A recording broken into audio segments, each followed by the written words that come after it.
গ্রামের এক কোণে এক বুড়িমা থাকতেন। তার ছোট্ট কুঁড়ে ঘরটা ঝড়ে ভেঙে গিয়েছিল।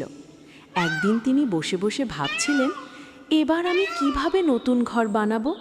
তখনই একটি দুষ্টু কিন্তু ভালো মনের বাঁদর গাছ থেকে নেমে এসে বলল, বুড়িমা, তুমি চিন্তা করো না, আমি তোমাকে সাহায্য করব। বুড়িমা একটু অবাক হলেও খুশি হলেন। বাঁদরটি বনের ভেতর থেকে ডালপালা, পাতা আর লতা নিয়ে আসতে লাগলো। বুড়িমা মাটি আর কাদা দিয়ে সেগুলো জোড়া লাগাতে লাগলেন। দুজনে মিলে সারা দিন কাজ করলেন, কখনো হাসি, কখনো ক্লান্তি, কিন্তু মন ছিল ভরপুর আনন্দে। বাঁদরটি খুব চটপটে, গাছে উঠে শক্ত ডাল ভেঙে আনত। বুড়িমা ধীরে ধীরে সেগুলো সাজিয়ে সুন্দর করে দেয়াল বানালেন। সন্ধ্যার আগেই একটা ছোট কিন্তু মজবুত ঘর দাঁড়িয়ে গেল। বুড়িমা খুশিতে বললেন, তুই না থাকলে আমি পারতাম না রে। বাঁদরটি হেসে বলল, আমরা একসাথে কাজ করেছি বলেই সম্ভব হয়েছে। সেই দিন থেকে বুড়িমা আর বাঁদর ভালো বন্ধু হয়ে গেল। তারা বুঝেছিল একসাথে কাজ করলে কঠিন কাজও সহজ হয়ে যায়। নতুন ঘরে থাকতে শুরু করার পর বুড়িমা আর বাঁদরের জীবন অনেক সুখের হয়ে উঠল। প্রতিদিন সকালে বুড়িমা ভাত রান্না করতেন আর বাঁদরটি গাছ থেকে তাজা ফল এনে দিত। তারা একসাথে বসে খেত, গল্প করত আর হাসি আনন্দে দিন কাটাত। একদিন গ্রামে আবার ঝড়ের খবর এলো। সবাই ভয়ে নিজেদের ঘর মজবুত করতে ব্যস্ত হয়ে পড়ল।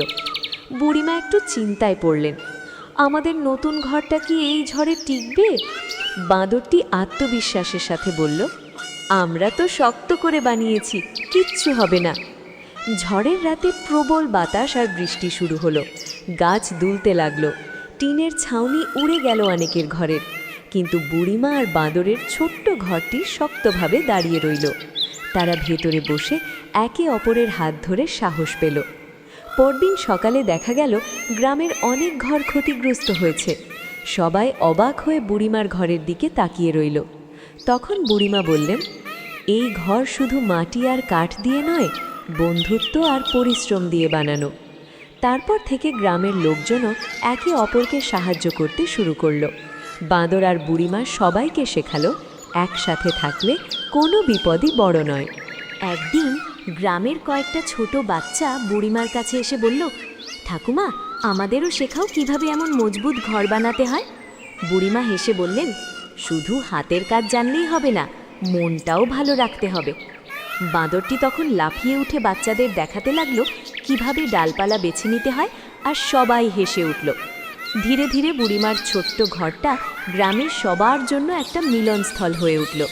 বিকেল হলেই সবাই সেখানে জড়ো হতো, কেউ গল্প শুনত, কেউ গান গাইত, কেউ আবার নতুন কিছু শিখত। বুড়িমা বাচ্চাদের নানান পুরনো গল্প শোনাতেন আর বাঁদরটি মজার মজার কাণ্ড করে সবাইকে হাসাতো। একদিন গ্রামের প্রধান এসে বললেন, তোমাদের জন্যই আমাদের গ্রাম এখন আরও শক্তিশালী আর একতাবদ্ধ। বুড়িমার চোখে আনন্দের জল এসে গেল। এরপর থেকে সেই ছোট্ট ঘরটা শুধু একটা বাড়ি নয়, ভালোবাসা, বন্ধুত্ব আর একতার প্রতীক হয়ে রইল। আর বুড়িমা আর বাঁদর, তারা হয়ে উঠল সবার প্রিয় বন্ধু, যাদের গল্প প্রজন্মের পর প্রজন্ম ধরে সবাই মনে রাখবে। দিনগুলো ভালোই কাটছিল, কিন্তু একদিন হঠাৎ বাঁদরটি অসুস্থ হয়ে পড়ল। সে আর আগের মতো গাছে লাফাতে পারত না, ফল আনতে পারত না। বুড়িমা খুব চিন্তায় পড়লেন। তিনি যত্ন করে তাকে খাওয়াতেন, মাথায় হাত বুলিয়ে দিতেন আর বলতেন, তুই ঠিক হয়ে যাবি রে।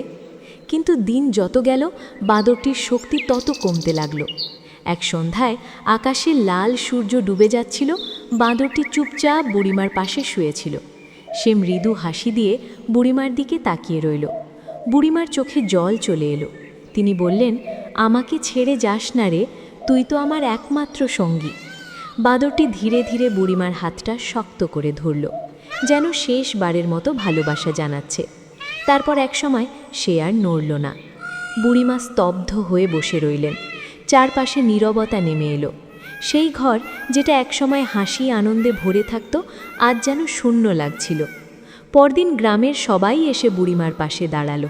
তারা জানত বাঁদরটি শুধু একটা প্রাণী ছিল না, সে ছিল বুড়িমার পরিবার। বুড়িমা চোখের জল মুছে বললেন, ও আমাকে শিখিয়ে গেছে ভালোবাসা কখনো হারায় না। তারপর থেকে বুড়িমা প্রতিদিন সন্ধ্যায় সেই ঘরের সামনে বসে থাকতেন আর মনে মনে বাঁদরের সাথে কথা বলতেন। তার চোখে জল থাকলেও মনে ছিল সেই অমূল্য বন্ধুত্বের স্মৃতি।